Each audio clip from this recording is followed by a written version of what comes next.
जितनी भी माताएं एकादशी का व्रत करती, बहुत ध्यान से सुनना आज की कथा हो, शायद जिंदगी में मिली ना मिली, पर ये कथा का रिश्ता तो बहुत ध्यान से सुनना, ध्यान से। निर्जल एकादशी है। स्कंद पुराण यहां तक कहती है कि इस कथा के चरित्र को जो श्रवण कर लेता है उसको 26 एकादशी करना भी नहीं पड़ती। इस एकादशी की केवल ये कथा सुनकर ही वो तर जाता है। बहुत ध्यान से सुनना इसको, कथा तो बड़े भाव से सुन लो इसको, बड़े प्रेम से।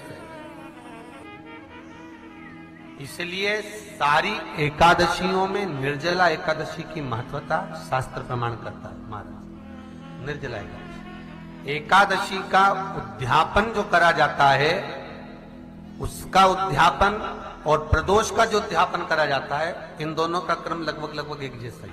तो निर्जला पहुंची है और निर्जला ने जाकर भगवान नारायण से निवेदन करा। भगवान विष्णु ने पूछा, क्या बात है निर्जला, आज तुम खेलती हुई यहां पर आकर खड़ी हो गई, क्या हुआ, क्या है? क्या तुमको गौलोक धाम में आनंद की अनुभूति नहीं हो रही जो तुम बैकुंठ में आई हो? निर्जला घूमती घूमती भगवान के सम्मुख में पहुंच गई। भगवान ने पूछ रहे हैं, बार बार पूछा, निर्जला हुआ क्या तुमको?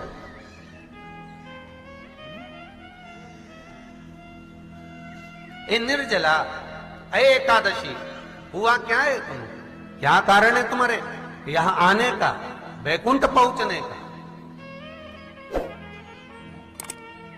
बहुत ध्यान देना महाराज। शास्त्र कहता है सोमवार, मंगलवार, बुधवार, गुरुवार, शुक्रवार, शनिवार, ये देवता वो देवता सबके व्रत कर लो, सारे व्रत कर लो, पर ये व्रत आपको परमात्मा के धाम तक लेकर नहीं जा सकते, क्योंकि इनका जो पुण्य है वो मृत्यु लोक में आप थोड़ा सा भी गलत करते हैं तो पुण्य समाप्त हो जाता है।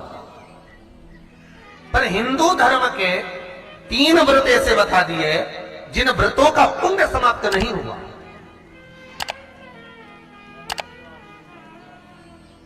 हिंदू धर्म के 3 व्रत ऐसे हो गए जिनका पुण्य समाप्त नहीं हुआ महाराज, जिनका पुण्य प्रबलता में बढ़ता गया। पहले नंबर पर एकादशी, दूसरे नंबर पर प्रदोष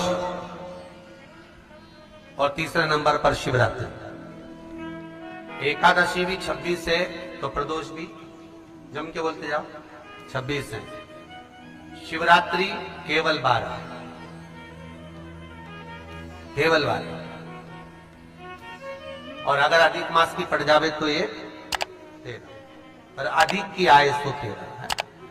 तो यहां शास्त्र कह रहा है कि 3 व्रत हमारे यहाँ जिनका पुण्य समाप्त नहीं हुआ, जिनका पुण्य प्रबल हुआ, बड़ा, इसलिए आज भी माता एकादशी का व्रत करती है। और एकादशी का व्रत कर कर अगर कोई जीवात्मा को देते हैं, कोई मर भी गया तो उसको एकादशी का दान देते हैं।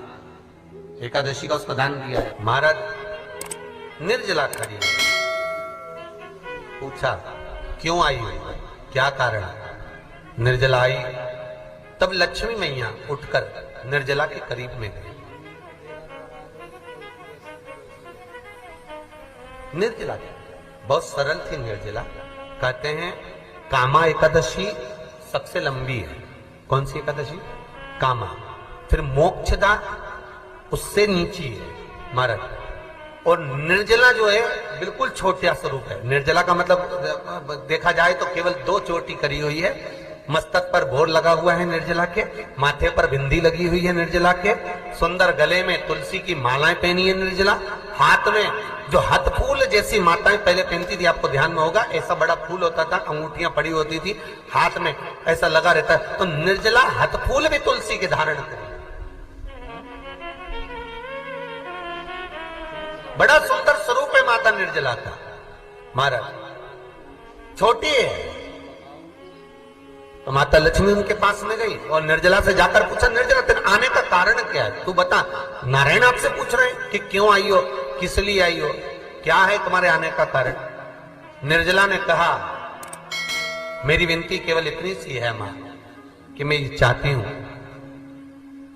कि मैं जीव के प्राण छूटने के बाद उसके प्राणों को जिस समय मैं लेकर जीवात्मा के प्राणों को परमात्मा तक भेजूं, बैकुंठ तक भेजूं, गौलोक धाम तक भेजूं, उस बीच में मुझे ले जाते समय कई नरक भी बीच में पड़ेंगे, कई स्थान ऐसे बैतरणी आदि के स्थान बीच में आएंगे, तो वो स्थान में मुझे रोका ना जाए, मैं सीधे भगवान के धाम पहुंच जाऊं। ऐसी कृपा, ऐसी दया।